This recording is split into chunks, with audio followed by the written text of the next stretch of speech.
Hey guys, I'm Dan Paper Skies. I'm Sky, aka Skybreak. And welcome to the second ever episode of the Skycast. The Skycast is a series where we interview and have conversations with some of our favorite up-and-comers in the bass music industry and beyond. In this case, we are not interviewing an up-and-comer, we are interviewing a very established artist. Super excited for this one. This artist hails from the UK and has been a huge major inspiration towards me and Sky's music.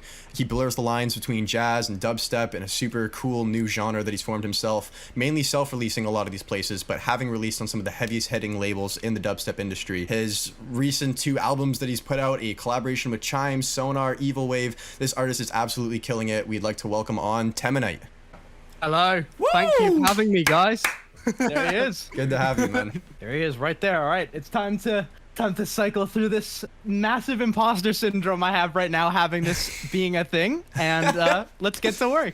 So yeah, how you doing? Recently you dropped a collaboration with Pixel Terror and Chime. What was it like juggling 4 people on one song? Well, yeah, it was actually surprisingly fun and easy. Actually, it was one of the more straightforward collabs I've had, because normally it's like you send it back and forth loads of times, like there's lots of disagreements, but no, this one flowed really nice. It was basically me and Chime in Los Angeles, and then Pixel Terror invited us to come over to the house, and then we were like, let's crack on. Nice. And I made pretty much the entire second drop then and there, and then the guys basically made bits and bobs, and then Chime took it, did his thing, Pixel Terror did their thing, and then we all came together, and then yeah, it turned out pretty good. Nice. I think it turned out pretty good. Well, we're Yeah. recording this in advance. I'm super excited to hear. But the first point you mentioned, you guys collaborated in person. You know, it seems like with Discord nowadays, and especially with Corona, you don't see a whole lot of that. Do you do a lot of your collaborations just like together in the same place? Yeah, exactly. That was what made it a bit different, to be honest, because I'm not used, like me and Chime both, we weren't used to being in the same room as everyone whilst making the song. It's normally you're alone in your room, you can jump around, act like a silly person whilst you're making it, which I normally do, and that didn't happen. We were just all in one room, my laptops, making it, and yeah, it was a pleasure. Do you find it's a lot easier to like bounce ideas off of each other and things like your sounds and such? Yeah, it was kind of like everyone was in charge of a certain part of the song and kind of stuck to that structure. So I was purely the second drop. Chime was purely the second half of the first drop and the build up, the vocal line and the intro. And then Pixel Terror was like the main vocal hook, the melody at the beginning and the first half of the first drop. Sweet. Okay. Right. That's cool, having kind of a structure to go off in like different roles and responsibilities. Yeah, Sounds it like a kind of more felt organized collab. natural. It felt natural. It just slotted into place very easily. If it happens, it's good. And it seems that this is not your first time collaborating with Chime. It is with Pixel Terror, obviously. You guys have done a few collaborations in the past, including the hit songs Monster and God, Big Crunch. That's the one? Yeah. The big crunch. Big crunch. The Big Crunch. I remember I was seeing back in 2017 a lot of like fan art between you two. Yes. And do you want to elaborate on that? Yeah, in 2017, you guys had a whole lot of fan art that was being made and published all over your Facebook accounts and Instagrams and everything. Did you find that year was maybe like a big point for growing your audience together? Definitely. I seem to remember it was 2016. I could be wrong about that. The Big Crunch, funnily enough, that was we wrote it together. Like I had my laptop and then me and Chime were just like back and forthing ideas. We wrote it backstage before we played a show, and then we played it live just No as way. we made Wow. it. Like it was really cool. It was really cool to get the crowd's reaction. We were just like, this is the track we just made backstage. What's going on? Let's make some noise. Crazy. God, that's legendary. Dude, fresh out of the DOS, straight onto the festival yeah, speaker. Straight on the decks. Straight on the decks, bro. That's nuts. Not even 10 minutes. Not even 10 minutes. On stage, play the collab. Speaking of shows, you have played a lot of both jazz festivals and EDM shows. The energy levels must be like completely different. How do you think one has influenced your performance on another? The main difference is probably there's much less aggression in jazz. Yeah, it's more like there's just one old guy that's always at every gig. Yeah, yeah, at the back of the venue. It's definitely a different experience. Let's say that. It's more intimate as well. I feel because the venues are normally a lot smaller. Since jazz has kind of faded into jazz hasn't obviously completely faded away. I think it's always going to be a presence. Since it's kind of a bit more of a niche-ish genre at this point, the venues aren't going to be stadiums packed with 25,000 people. So I went to a few shows at Blue Note with my school when I was in jazz band. That was really fun. And what did you play? I played vibraphone, like mallets Oh, and stuff. man. Crazy. And I was also on the drum kit because I'm a percussionist. But for some reason, in our jazz bands, we weren't prestigious or anything. But in my jazz band, we had 4 drummers. So Wow. we'd all cycle through different songs. So I was like, well, I'm not just going to kind of sit there at the back. So I just figured I'll pick up mallets because by then I'd already been mastering the FL piano. Oh, I roll. see. So you took turns with the drums. Yeah. Normally in a jazz band or in a big band, you'd have a main drummer and then a percussionist on the side doing the bongos and shaky egg. The shaky egg. That little extra layer of percussion is so essential. So continuing on the point of, I guess, like live performance and everything, how many instruments do you actually play? Because I've seen quite a few in your various YouTube videos and stuff, but I'm continued like to be surprised when you just pull out a random instrument and just kill it. Well, I played 2 actually. Okay. I play the saxophone and I play the piano. But of course, the piano can then be a piano, a keyboard, like an electric keyboard, a vocoder, a talk box. Mm-hmm. The list goes on. A piano can essentially, if you can play the piano, you can basically play an instrument. Mm-hmm. And with a saxophone, I could say that I play the alto, the tenor, the bari, Yeah. the soprano. Like it's all the same. But yeah, I actually only play 2. I don't actually play many instruments. It's just the piano. Yeah, it's a nice. We've got one. This was going to be actually a later question, but worth bringing up now. We noticed a video of you pulling out a slide whistle at one point and then just going absolutely ham on it. Do you actually count that as an instrument? I don't know if you want to count it as a third one, but it was pretty impressive. Okay, yeah, I play the slide whistle as well.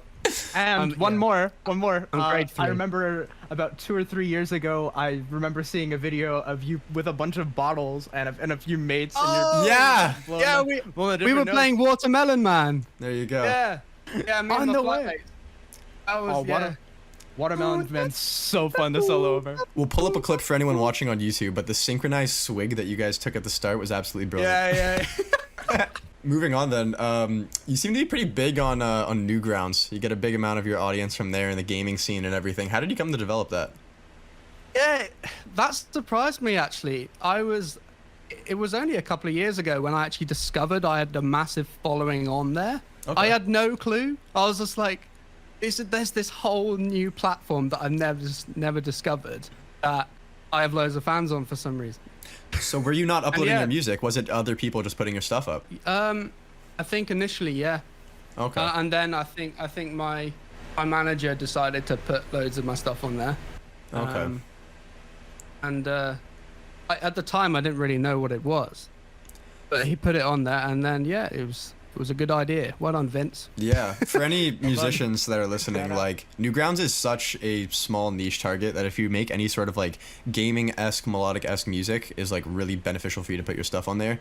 I found Panda Eyes years ago by just playing Geometry Dash, seeing his song High Score that some random kid had uploaded, and I tried cross-referencing it to this kid like as many different ways as I could, and I couldn't find who the artist was, and it wasn't until like a few months later that I stumbled upon Panda Eyes' stuff and was like, holy shit, this is the guy from the Geometry Dash game. So get your stuff up before other people put your stuff up. Definitely. Yeah, Newgrounds is great. It's a great platform, and yeah, it's certainly gotten me more popular over the years. Definitely. I know when I started putting my stuff out there, I do weekly live streams as well. I know I'm making this about me. It's your podcast, but I noticed my stream viewer count actually specifically a lot more people come from Geometry Dash directly to stream, because if you're playing Geometry Dash, chances are you like the music, and if people are supplying the music, they're gonna want to listen to good music. and it all works out. So let's talk album. Let's talk album stuff. You have an upcoming album called Raise the Black Flag. I've heard a few tracks. It's pretty epic, gotta say so myself. And it's got a consistent pirate theme. I am actually contractually not allowed to say what the original inspiration was, but basically it was a project that I was asked to write music for, and it was all ocean themed and like piracy and all that. So I had this not commission, but a project I had to do. Yeah. And I ended up with 3 pirate themed tracks. This was in the summer last year, and the project didn't happen, and I was just left with these tracks like, what should I do with these? And I decided I'd make an album because I hadn't made an album in a while, in about 2 years since my last one. So I thought I'd do that, and then essentially I ended up with 11. Wow. after getting it's such an inspirational topic, to be honest. It's like very vivid, like the things you can come up with that are ocean based and piracy based. There's loads of different themes involved. Like you've got the actual battles between the pirate ships, you've got the underwater sea creatures, you've got the serenity of the sea and the beauty of it, and you know there's even a love story in there chucked in. You know, there's just lots of different. Yeah, there's one called Sail Away, which is like basically about someone asking a girl to come away with them and sail away into the sunset, sort of thing. You know, so there's lots of different avenues I took with it, and I kept on piling on these different tracks. I think I initially thought it would turn out to be an EP, but yeah, I've come up with a full concept album that's all piratey, and I'm very happy about it. For sure. I was gonna say it must have been like really hard to place yourself in that kind of almost goofy emotional context, but now that you've elaborated a little bit, I can see now that like really it's quite a versatile thing, a pirate's life. Yeah, it's not limited to rum and treasure, although those are the main factors. I think that's what makes the album interesting, or the idea behind it is just the fact that like you're exploring tons of different avenues that you wouldn't think of, and that's what a good album should do, is stick to a theme and explore it in ways that you're not expecting. But like 11 tracks in, did you find yourself, I guess, getting maybe like tired with the theme at all, or is it something that you still feel passionate about and ready to write for? Not at all. I could make a track. I could make another track to it today. I've just forced myself to stop, to be honest. Wow. Because 11, I'm stopping at 11 because I had a lot of tracks that I booted off because I wanted to keep the quality at the absolute tippy top. Gotcha. And yeah, I'm aiming for this to be my greatest musical achievement yet. So yeah, I wanted the quality to be the best I can possibly provide. Definitely. And I think it's kind of cool, and it shows some musicianship that you can make something in such a different style. Like so far we've gotten a lot of jazziness and like the uplifting booming chord stacks and shimmery sounds, but I think in order to make very sea inspired music, you really have to be a certain type of person, and you'd have to pick up a lot of older melodic techniques and stuff to kind of accomplish that goal. Like I know, for example, the original idea, I don't know if you know about Form All Nighter 6, the original idea that we were gonna do for All Nighter 6 was we were gonna write a big sea shanty, because it's like, oh, that's easy, that must be really fucking simple. But then it was like when we actually sat down to do it, we're like, we don't know anything about how to make this authentic. And the fact that you could kind of make something sound that authentically pirate-like and sea marine stuff, like it's super cool and shows a lot of musicianship. Yeah, I mean, I must admit I had some help from my dad, who is also a composer, and he is a jazz musician, but in the recent years he's diverted drastically into classical music, and so lots of like a few of the themes on the album are written by him actually, and then I've embellished them and done all the production-y stuff. But wow. Yeah, I didn't do it all myself. My good old dad helped along. I've always been close to the sea, because I've always grown up near the beach, which has been lovely, and I've always loved swimming in the sea and how it makes you feel when you're out in it's in England, so it's bloody cold, but if you can get past that, it's really, really wonderful. And I love being, I don't know if you guys have had this experience, but when you're in the sea and it's rough, like the weather is is terrible, and the waves are 10 feet, like 15 foot high, and they're crashing down on you, and you are at risk from actually getting physically hurt by these waves. They slap you in the face like a pirate ship. I've been to Peru a few times, and there was this one particular day where we stayed at this hotel near the beaches, and oh my god, like same thing, up to like 15 feet, these huge massive waves, and it's scary when you see it up front. It's crazy. Scary is the word. It's terrifying. And that was definitely so. Whilst I was making some of the tracks, I was just picturing that feeling of being so vulnerable where you're there, and like it's utterly terrifying. There's a track on the album called Thundering Typhoons, which is basically about a storm, a massive tempest that's just wreaking havoc on this ship, and they're all going to die. And I think the drop reflects their terror. My favorite off the album has to be the Right. Jonah Hitchens collab with Sesh the Seven Seas. The Seven Seas. Yeah. Man. Wait a minute, pirates don't do taxes. Oh my Genius. god, I can't wait to hear this. This sounds We awesome. got a bad rep, but we stressed that we got a heart of gold. All we want is to great. keep our beers cold. Yeah, that's great. That's awesome. That track was made in one day. Jonah wrote and recorded all of his parts in 4 hours, and I did mine in about 6 to 8 hours. It was like a one working day of work, and it was basically finished. So, yeah, it's just those tracks that just they flow impeccably well. The inspiration just hits, Yeah, it's just seamless. You're just like, bam, tune, basically done. I might revisit it tomorrow to improve the drums and the mix, but apart from that, it's done. Oh, it's the best feeling, dude.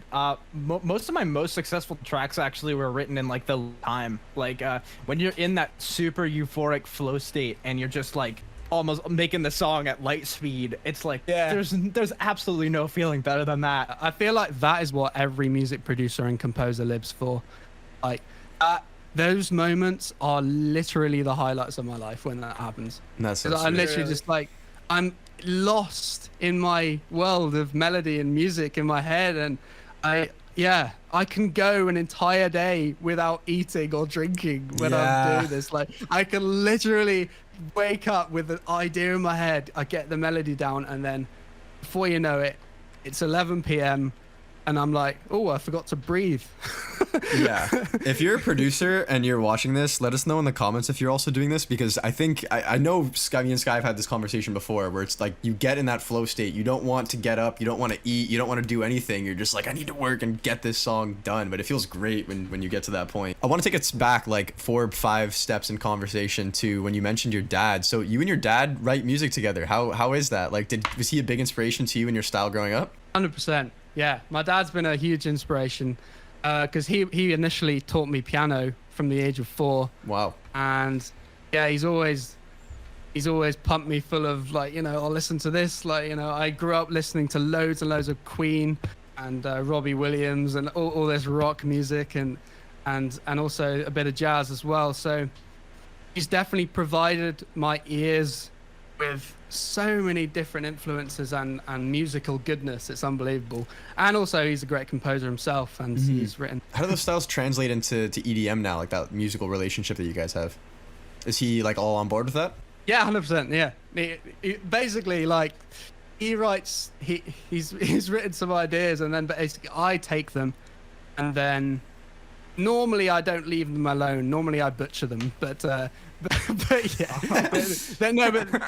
yeah, and he's just like, oh God, what did not you do? again. Not another yoy, please. No, but it's the process of converting it from his classical guitar piece to a fully fledged dubstep banger.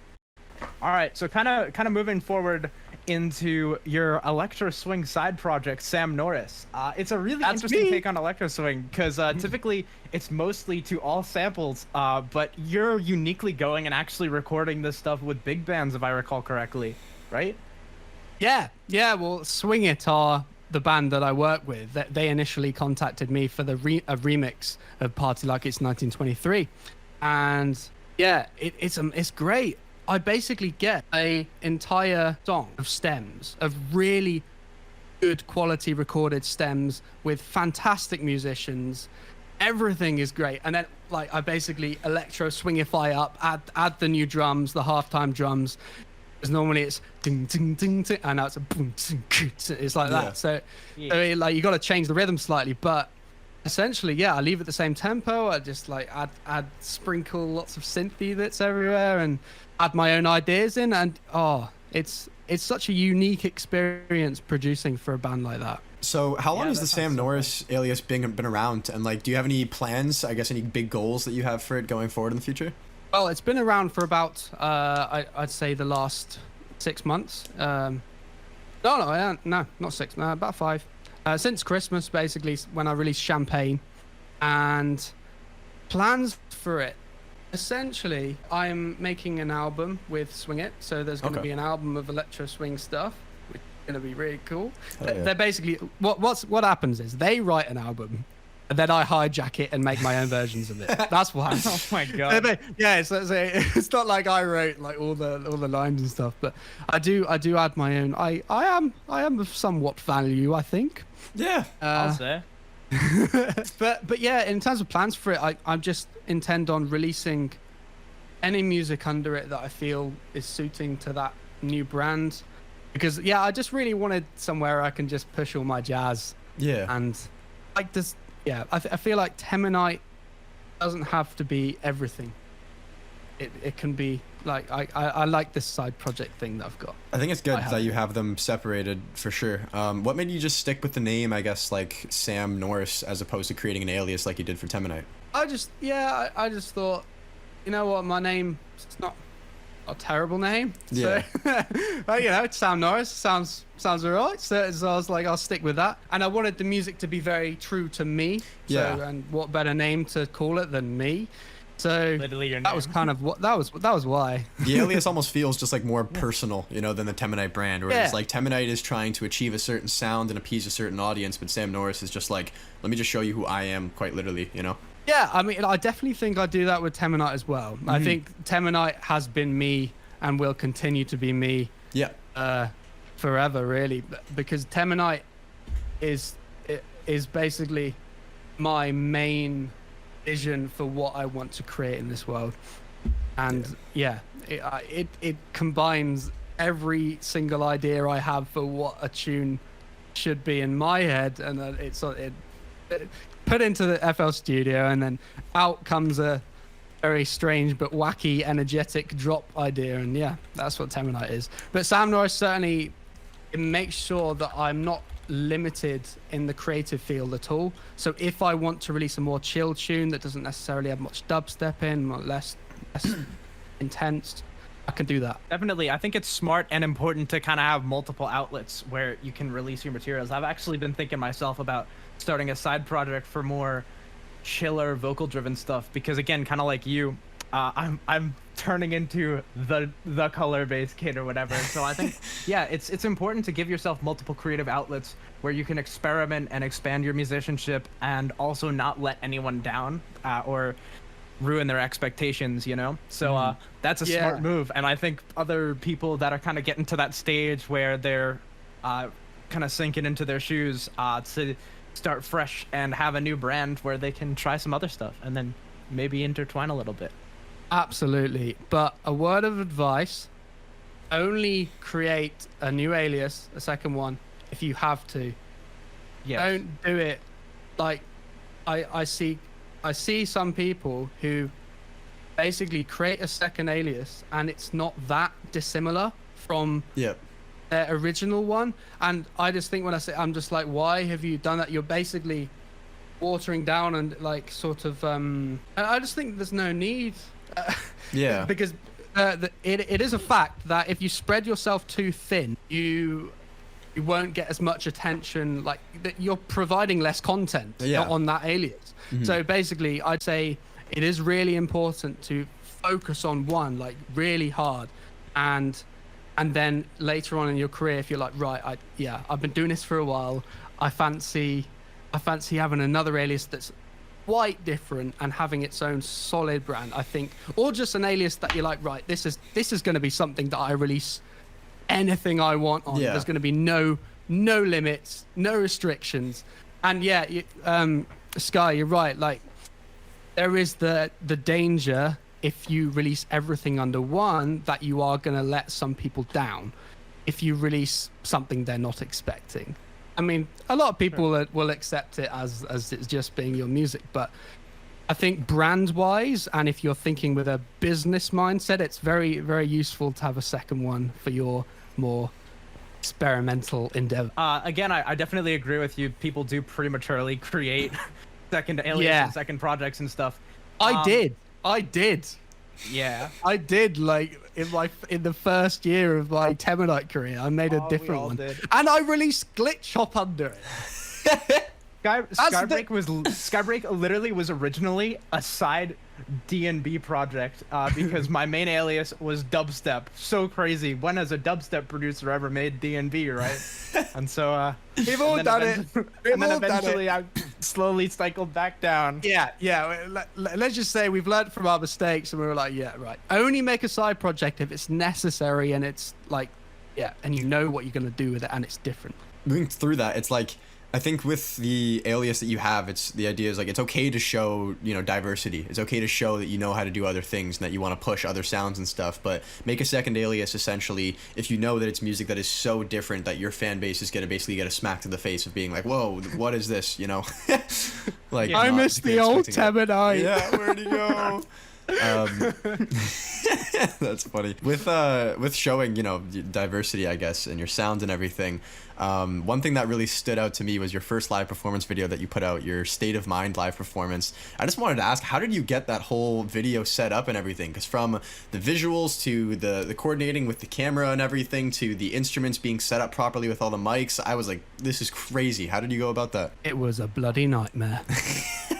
There was no elevator and it was on a roof.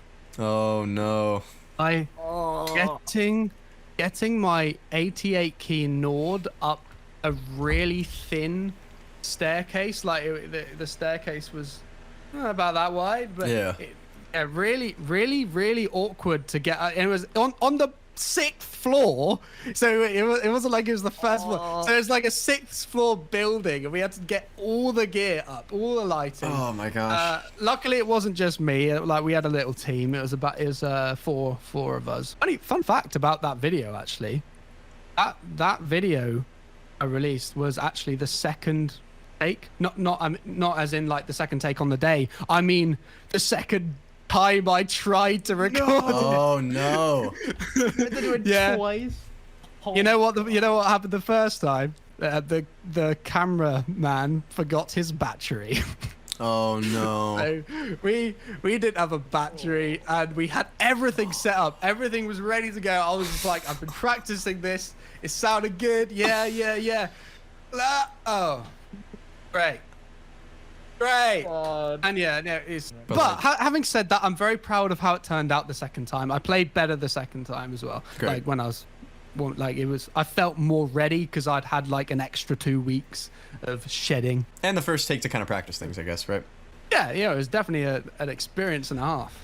I had a really weirdly similar experience. I won't touch on it too much, but I do a bit of like urban exploration photography stuff just for my friends and such. And there was this one person that I had booked a photo shoot with, and they wanted a whole rooftop shoot. So we had actually carried a ladder up like 12 flights of stairs, very similar, like tight, narrow thing. We're banging into every single wall and everything.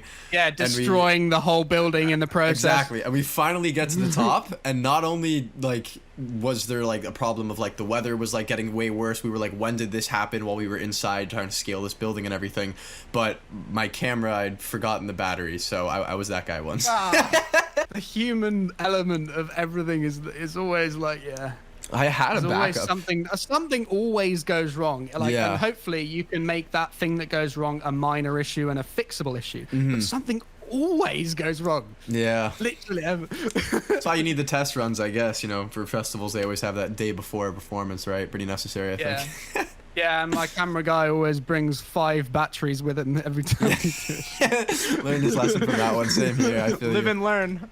Yeah.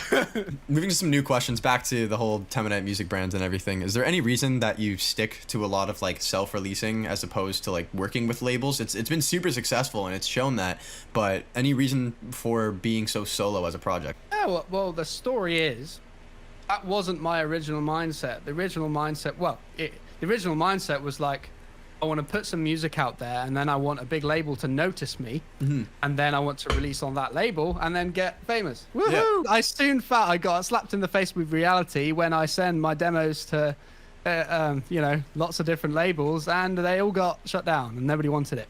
And that's just the way it goes at the beginning of the career. You can't, it's very rare that you get someone that, off the bat, just gets into these big labels. I then started to just release everything on SoundCloud for free, and started to build up and did a couple of remix contests, which I won, which was really cool. Huge. And Monster Cat was one of the labels that didn't accept my music originally, and now I've got a release with them. Let's go! Huge, let's man. Go. Congratulations. Yeah. I sure showed them. Take that, Monster Cat A&R. Yeah. Accidentally builds like a 100,000 follower legion. Wow. Yeah, Termination assemble. In Monster Cat's defense, the track wasn't that good, so I understand. Do you think the style of music that you're working under has like prevented you from achieving certain label goals? Because it's very melodic, it's very jazzy, and it's something that I think not a lot of labels are particularly looking for right now, but you've managed to build a huge fan base by doing. One thing that labels tend to do is they focus on brands and their personal sound, and I tend to not really fit perfectly in any box of any kind. I'm sort of a bit all over the place genre wise, so, and also I chuck sax solos here and there. I always have some sort of solo in my music, so basically it's not very appealing for radio or like any of these brandy concepts really, apart from the Temenite brand, which is Temenite music. But I feel like I'm a bit too all over the place for labels, and that's why they don't tend to pick my stuff very often. But I wouldn't change a thing. Like I'm very comfortable releasing by myself. I've been my mind has been blown multiple times with how many numbers I'm getting from just self-releasing. It's incredible. And also financially, it's a good option because the label takes money. Exactly. You get to keep all that. Nice. I get to keep the stuff that the label would have kept. I feel like self-releasing, if you self-release over a long period of time, your fans have to follow you and not the label to see your music, if that makes sense. Some labels basically get followers for the artist. But if the artist released anything independently, their fans are not there. Yeah. Because they're not used to this artist releasing self-release stuff. So interesting that. Yeah, no, that's a good point you bring up, making sure that you're building your fan base yourself, and as much as it's important to, I guess, like work with others, you can't rely on it because that initial fan base you have is going to be the most important for sure. So let's we're getting to, I think, our closing roughly. We want to ask some little sillier questions off the bat to wrap this up. I like Sky, silly questions. if you want to start with the first one, we've got some good ones prepped. I'm preparing myself. All right, we've heard from a few friends' Facebook posts that you may have a particular liking to gravy. Can you elaborate? Yes. The way I'd elaborate on that is, when you have a roast dinner and you have all your potatoes and your and your beef and your broccoli and everything. When I pour the gravy on, you can't see anything like under it. Like it's just a sea of gravy. So it's like I literally drown my dinner in gravy anytime. I just love it so much. I cannot eat a roast dinner without gravy or mashed potato. I just can't do it. I mean, you're just turning it into soup. Like, I don't see what the judgment of the problem is. Yeah. It's just a gravy soup. I really am. I also love ice cream. Ice cream, okay. My one friend keeps putting like absurd amounts of ketchups on his hot dogs back when we were in high school and everything. So we would always make a joke being like, oh yeah, he doesn't have a hot dog with ketchup. He has ketchup with hot dog. Yeah, would you like some hot dog with that ketchup? Yeah. Yeah. That's funny. Well, hopefully we don't see any crazy gravy combinations like we did in the video that you got tagged. There was one of like a gravy martini and gravy with orange juice in a glass. Great though. I don't combine gravy with weird things. Glad to hear. Like, yeah. Gravy flavored ice cream. Counteraction of like Yes! sweet and salty could kind of work. The like, ultimate it's- food Yeah, it's like combination. gravy flavored ice cream, man. Or ice cream flavored gravy. I was almost thinking just like a generic soft serve vanilla cone, and then you just pour a little bit of gravy on top and just see what it goes like. That's gonna be horrible now that that's come out of my mouth. Never mind. Hopefully you'll have a right-on answer for this one, but if you could work with any musician in the world that isn't based in the electronic scene and create an electronic song, who would you work with? There are so many. Do they have to be alive? Nope. It just opens the door even further. Yeah. You could resurrect them and write us. Freddie Mercury. Freddie Mercury. That's a good choice actually. What do you guys think you'd make together? It would be very theatrical. It would be very topsy-turvy in terms of structure. It would have mind-blowing guitar riffs, and I definitely want it to be dubstep. Like I'd basically convert Queen into dubstep if I did that. This has come up in conversation a few times with me and my musician friends. These really forward-thinking musicians like, you know, David Bowie, Freddie Mercury, Pink Floyd, kind of. That's not a person. I always wondered, like, what would they think of modern electronic music? Like, would they think this is, like, noisy garbage? Or do you think that they'd be able to hear some of the musicality? I think they'd be doing it.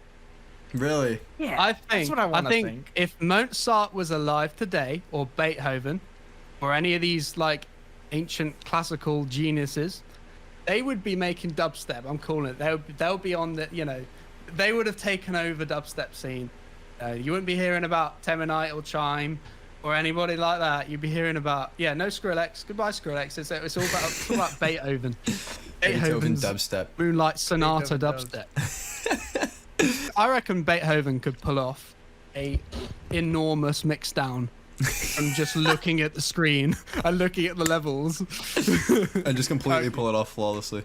On the same sort of note of like, I guess non-EDM musicians and something, being a jazz musician yourself, do you have any comments to make for people who might not consider computer music real music?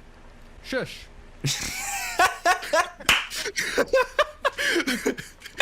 That's amazing. You can't say that. Anything is real music. Yeah, This is real music. What's real music? What even is it? yeah, I mean, like, literally, you could argue that technically isn't music either. I'm physically I'm fucking up my camera angle. Whoops. When I'm plugging stuff into FL over there, when I'm plugging stuff into FL, I'm placing the notes, and I know they're notes. Whereas when ancient people were playing strings on a piece of wood, like, how's that real music? They're just playing strings on a piece of wood. Yeah. You can't play that back. That's not real. It's not real unless you can hit repeat and play it over and over again. What I'd argue for a lot of people that are like that, you know, the common comparison is like, oh, you know, well, you don't know how to play instruments. You know, you only know how to use a computer. And even if you do make quote unquote music with it, you know, you still don't know how to play that instrument. But it's like, it's almost like organizing an orchestra, you know what I mean? Where you have all these different instruments and you're telling them when to play at what time and being like, hey, now is your chance to shine for the guitar solo, which is now a lead, right? Yeah, I'm pleased you touched on that, because that's something I've been thinking about over the past weeks, because I've been so overwhelmed with the amount of work that finishing an album entails. And I've just been thinking about how much producers actually have to do, and producers that compose the music. You're the composer, you're the arranger, you're the Mixing performer. You're the performer if you like play the instruments on it. You're the mixing engineer. You're the mastering engineer, and you know, if you self-release it, you are also the like promotional people and the marketers, and Everybody. you literally have to do like the A&R. Like, you have to do an overwhelming amount of work to put something out. Whether, you know, not to discredit any normal musicians, Of course, yeah. but because that's, you know, are amazing too. But yeah, really the work of a producer is severely underrated because it's very, very challenging sometimes. And also, you know, learning how to bloody get your drums sounding good is just a nightmare. What I like about those though is like at the end of the day, like you have like a really unique self product. You know what I mean? Like you can't say that it's anybody else's song technically. You know, there are certain songs you'll go on Spotify, you'll hit the credits button, and you see like 50,000 different names popping up for everything, right? Exactly. But with a lot of the new EDM producers that are coming out, and when I say new, I mean anybody even in the last 10 years, like. It's mainly all self-composed original music, and like you're saying, everything from the marketing to branding, even some people with the artwork and the graphic design and the animations and everything. Take Sharks with his mind-blowing That's the one I had in mind. How the hell is he able to make such sick music and sick visuals? It blows my mind. I don't have time for that. I'm just like, music. Someone else do the artwork, please. Even though I'd love to be able to do it myself. I'd love that. It's legit nuts. Like, as someone who talks to Sharks every day, I have no idea not only how he does it, because it's like, yeah, all the stuff he's doing is mind-boggling and crazy, but how he has the motivation to just sit down one morning, say like, I'm not leaving this chair for 13 hours and I'm going to make a massive music video on a song that I've already spent 75 hours on. Oh my god. And then I'm going to render it for 8 hours because of how complex the visuals are. It's just... Yeah, I mean, he even has the motivation and time to make a silly thing for Chime, which is that dumbass, like, Chime rhythm whirlwind thing. That, like, he even has time for that. Like, he's next level on... We'll put up a quick video clip for anybody watching on YouTube. It's hilarious. Yeah, it's brilliant. It's brilliant. So we are kind of nearing the end, but I think Temenite and I have something special, and Dan is the ref. We do. I completely forgot. I'm excited for this, bro. Let's go. So who wants to go first? I'm not gonna spoil the drop. I'm only gonna spoil the section. Yeah, 100%. Let's have a bit of a... You pick. It's your podcast. You pick who goes first. I don't mind. All right. Before Dan? picking, I think we should have a little bit of an explanation of exactly what's going on here for people who don't know, because we're all caught in the loop, of course, but... So pretty much one of the people in this podcast that's not Dan, unfortunately, is collaborating with me. It's a very hyped up track. It's fun. We've been having a lot of fun with it. And we decided we're gonna do a 16 bar each solo duel. And hearts bounding. We got the like 3 jazz. We got the 3-year college jazz graduate, and then we got me with the lick shirt. I just noticed the shirt. Oh, that is old. I love it. It's amazing. We're gonna see what happens. All right, here we are. The project has finally opened after 5 minutes of CPU suffering. Dan, I'll let you choose whose solo we hear first. Okay, so we're gonna be starting off with Skybreak. So let's go. Oh yeah, I'm grooving.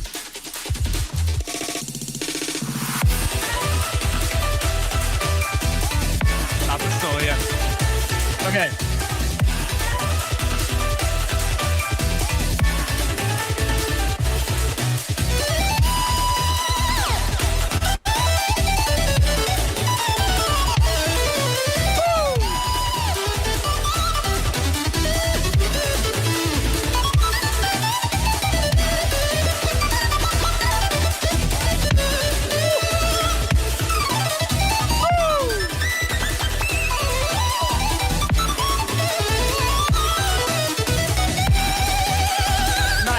Another 8-bar phrase, but I thought we were limiting to 16, so I'm gonna do more here. Crazy! Woo!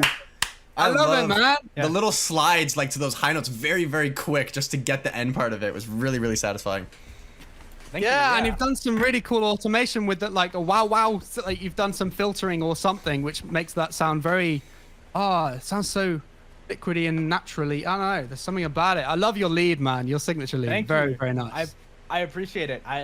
It has become a signature sound at this point. It is really simple. I've gone over it in a few breakdowns, but all right, let's hear this one.